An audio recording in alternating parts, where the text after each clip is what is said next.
بسم اللہ الرحمن الرحیم. خاتون حضرات، اختر عباس کا سلام پہنچے. ہمارے ہم مظلوموں کی ایک پوری نسل ہے، پوری پنیری ہے جو اس وقت میٹرک کا امتحان دے رہی ہے اور جس پریشانی میں ہے. یہ پریشانی اگزام کی کم ہے، ان کے والدین کی پریشانی زیادہ ہے اور ان پہ جو ایک بے جا توقعات کا بوجھ ہے، اس بوجھ نے ان کو چڑچڑا بنا دیا ہے. یعنی بہت سے اس وقت سوال تو بہت سارے آتے ہیں، شادی بیاہ کے بھی، منگنیوں کے بھی، ٹوٹنے نہ ٹوٹنے کے بھی اور اپنے ذاتی مسائل کے بھی. لیکن ایک سوال جو بہت زیادہ لوگ کرتے ہیں وہ ہے کہ غصہ بہت آتا ہے، اس کو کیسے مینیج کریں. پھر کئی لوگ پوچھتے ہیں کہ آپ کو غصہ نہیں آتا. ارے اللہ کے بندو، کیوں نہیں آتا؟ ہر کسی کو آتا ہے. ہم میں سے سارے نارمل انسان ہوتے ہیں. ہاں، پر یہ ظالم ایسا ہے کہ اگر آئے اور آپ اس کو نہ سنبھالو تو پھر یہ بہت ظلم ڈھاتا ہے، تعلقات خراب کرتا ہے، خود آپ کو ناخوش کرتا ہے، جو آپ کے آس پاس ہوتے ہیں ان کو بھی ناخوش اور ناراض کرتا ہے. خاندانوں میں جب لڑائیاں ہوتی ہیں تو غصے کی آگ بھڑکتی ہے نا، بھانبڑ. اور پھر جس نے زیادہ بات کی ہوتی ہے، زبان دراز کی ہوتی ہے، زبان درازی کی وجہ سے پھر بڑے اور چھوٹے کئی سارے ناراض ہو جاتے ہیں کہ اس کو یہ نہیں کہنا چاہیے تھا. اور وہ کہتا ہے میں تو غصے میں تھا، غصے میں کہہ گیا. پر جس کے دل پہ زخم لگے ہوتے ہیں، یہ پرانی کہانیوں میں شیخ سعدی وغیرہ انہی زخموں کے بارے میں کہتے تھے کہ تلوار کا زخم تو ٹھیک ہو جاتا ہے پر اس نامراد کا زخم ٹھیک نہیں ہوتا. میں نے بہت سوچا کہ ہمیں اور ہمارے بڑوں کو غصہ عام طور پہ آتا کس بات پہ. عام اگر کبھی نوٹ کریں، کیٹیگوری کے لیے ہم ترتیب دیں، اپنی توقع پورا نہ ہونے پہ غصہ آتا ہے. اچھے نتائج جو ہم ایکسپیکٹڈ ہوتے ہیں پرفارمنس کے وہ نہ آئیں تو غصہ آتا ہے. کوئی چھوٹا بڑی بات کہہ دے تو غصہ آتا ہے. کوئی بڑا ناروا بات کہہ دے تو غصہ آتا ہے. اپنی کمی اور کوتاہی کا ہم کو احساس ہو جائے اور وہ واشگاف ہو جائے، منکشف ہو جائے، لوگوں پہ واضح ہو جائے تو غصہ آتا ہے. کوئی ہم کو نصیحت کرے تو غصہ آتا ہے. جو ہمارے تابع ہیں وہ ہمیں اگر آنکھ میں آنکھ ڈال کے بات کریں تو بھی غصہ آتا ہے. جو ہم سے درجے میں مرتبے میں چھوٹے ہیں اور ہمارا اقتدار ان پہ زیادہ ہوتا ہے، وہ ہماری بات نہ مانے تو بھی بہت غصہ آتا ہے. ہماری کوئی بات جو ہم قول فیصل کی طرح کہہ رہے ہوں اور دوسرا اس کو ریجیکٹ کر دے، تردید کر دے تو بھی غصہ آتا ہے. ہم کسی کو یقین دلائیں کہ میں کر لوں گا اور اگلا بندہ کہے تم جھوٹ بولتے ہو، تم سے نہیں ہوگا تو بھی غصہ آتا ہے. ہم بتائیں کہ ہم پڑھائی مکمل کر لیں گے، پیپر بھی ٹھاٹدار کر لیں گے، یہ جو آپ سے وعدہ ہے، جو آپ کی توقع پوری کر دیں گے، اور وہاں سے ایک لمبا ڈینائل ہو تو غصہ کیا، غصے کا باپ بھی آتا ہے. اور یہ جو بچے جن کے بارے میں اب ماں باپ مجھ سے کہتے ہیں کہ جی 8ویں 9ویں کے بچے، 10ویں کے بچے اتنے چڑچڑے، اتنی آگے سے بولتے ہیں، ٹر کرتے ہیں، کسی کی بات کو سہتے نہیں ہیں، سہارتے نہیں ہیں. اگر ذرا کہہ دیں کہ اٹھ کے عبادت کر لو، نماز پڑھ لو تو ریفیوز کر دیتے ہیں.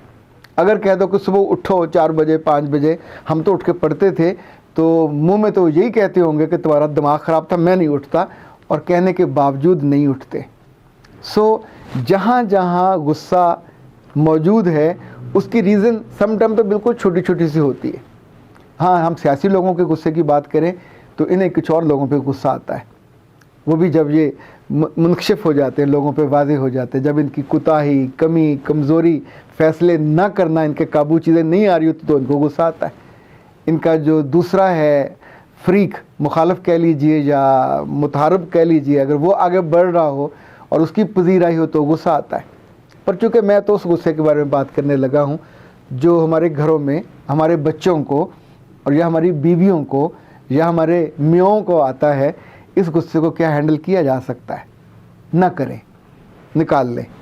پر اس کے بعد پھر وہ جیسے میدان جنگ میں لوگوں کی لاشیں اور بازو اور ٹانگیں پڑے ہوتے ہیں اور آپ سے گنتی نہیں ہو رہی ہوتی، بندے نہیں پورے ہو رہے ہوتے، پھر انسانوں کا یہ حال ہوتا ہے.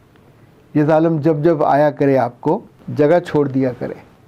ویسے تو اللہ کے رسول نے حدیث میں بھی بیان کیا، وضو کر لیا کرو، بیٹھے ہو تو لیٹ جاؤ، لیٹے ہو تو اٹھ کے کھڑے ہو جاؤ. جہاں بھی ہو وہ جگہ آپ کو چینج کر لینی چاہیے، وہ محفل چھوڑ دینی چاہیے. ہاں ممکن ہے بعض دفعہ محفل میں کوئی زیادہ تگڑا ہے اور وہ آپ پہ غصہ نکالنا چاہتا ہے تو اس کو بھی برا محسوس کرے کہ تم اٹھ کے کیسے جا رہے ہو، تو وہاں سے کوئی نہ کوئی بہانہ کر کے باتھ روم کا یہ وہ آپ کو وہ جگہ، وہ ماحول، وہ فضا بنی ہوتی ہے، انفیکٹ اس میں ہوتا ہے. ایک بات और याद रखिएगा, गुस्से की वजूहात खुदरो होती हैं, जड़ी बूटियों की तरह। कुछ हम पैदा करते हैं, उगाते हैं, कुछ खुदरो होती हैं। मैं चूँकि मेरे दादा किसान थे, ज़मीनों पे कभी कभी हम जाते थे सालों में कई दफ़ा, पर जो जो चीज़ें देखी हैं वो तो याद हैं। लाइक गंदम में उसे कहते थे पोहली, मेरा ख्याल कहते थे। इसी तरह हर फसल में कोई ना कोई खुदरो जड़ी बूटियाँ होती हैं, और ये ज़ालिम बहुत ज़्यादा निकलती हैं। असूली तौर पे तो किसान को उस वक्त बहुत गुस्सा आता है कि अब वो खेतों के खेत लगे हुए हैं और उसमें नज़र आ रही हैं, तो क्या गुस्से में आके वो खाना पीना छोड़ दे? क्या गुस्से में आके ज़मीन छोड़ के चला जाए? क्या गुस्से में आके वो घर छोड़ दे? वो रंबी पकड़ेगा, द्रांति पकड़ेगा, अपने बेटे को, भाई को लेगा और वहाँ बैठ के धीरे धीरे, अच्छा वो ख्याल इतना करना पड़ता है कि उस पर गुस्सा आपके जो गंदम का असल पौधा जो उग रहा होता है, अभी बिल्कुल मामूली सा होता है, कहीं वो ना कट जाए। तो वो चीज़ जो आपके नुकसान का बायस बन रही होती है, उसको फिर हम अपने हाथों गिन गिन के वहाँ से निकालते जाते हैं और ढेर लगते जाते हैं। उस ढेर को देख के खुशी होती है, उसको गुस्सा नहीं आता। उस वक्त उनको लताड़ने को, मारने को गुस्सा नहीं आता। ये जो वजूहात आपके और आपके बच्चों के गुस्से की होती हैं। अच्छा, आज हम मियाँ बीवी के गुस्से की बात नहीं कर रहे। ये बेचारे तो जद्दी, इन्होंने लड़ना ही लड़ना है और गुस्सा एक दूसरे पे करना ही है। वैसे जैसे जैसे इनकी उम्र बढ़ती है, ये बाबा और बाबी बूढ़े होते जाते हैं, वैसे वैसे इनका गुस्सा भी बढ़ता जाता है, चूँकि इनकी तवक्कुआत बढ़ती जाती हैं और दोनों के दिल में जो मोहब्बत होती है वो कम होती जाती है। उसको मानते नहीं है और तवक्कुआ बढ़ने पे एक दूसरे के साथ फिर ऐसा झड़प करते हैं, फिर ज़ुबान भी खामोश नहीं होती। इवन आंखों में जो एक दूसरे का रिगार्ड, एहतराम और मोहब्बत, वो भी रुखसत हो जाती है। आप सोचिए कि जितनी बातें आप कहते जाओगे उसका ढेर लगता जाएगा। तो ये ढेर उसी खुदरों की तरह है, पर इसको देख देख के गुस्सा आएगा, चूँकि इसको पाला भी आपने, पोसा भी आपने, अदा भी आपने किया, ये आपकी ज़िंदगी ख्वार कर जाएगा। गुस्सा और मायूसी ये दोनों बहन भाई हैं, साथ साथ ही होते हैं। गुस्सा और नफ़रत ये भी एक ही फैमिली के लोग हैं। गुस्सा और इनकार ये भी करीब करीब मामे चाचे के बच्चे ही हैं। गुस्सा और ना मानना, ये सारी कैफियतें ऐसी हैं जो आपको फिर दिलों से उतार देती हैं। जो कहने वाला है, अगर आप उसके साथ एमिकेबली चीज़ों को सेटल नहीं करते, वो भी ज़िंदा रहेगा, आपने भी ज़िंदा रहना है, रिश्ता भी वैसे ही बचना है। लेकिन वो जो बीच में एक ताल्लुक़ की नरम सी डोरी होती है वो टूट जाती है।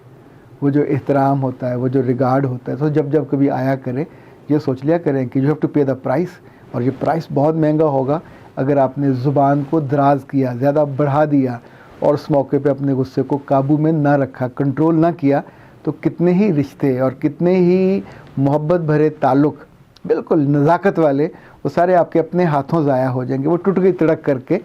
तो लाई बेकदरा नाल जारी, ये ना कीजिएगा। और बच्चों को जब जब आए उस वक्त उनको एक दफ़ा बोलने नहीं दिया, फिर साथ बिठाया, प्यार किया, सीने से लगाया और कहा, मेरे बच्चे जब तुम गुस्से में थे तो तुम्हारा चेहरा बदशक्ल हो गया था, डी शेप हो गए थे, तुम्हारी आंखें उबल रही थीं और तुम्हारे मुंह से झाग निकल रही थी।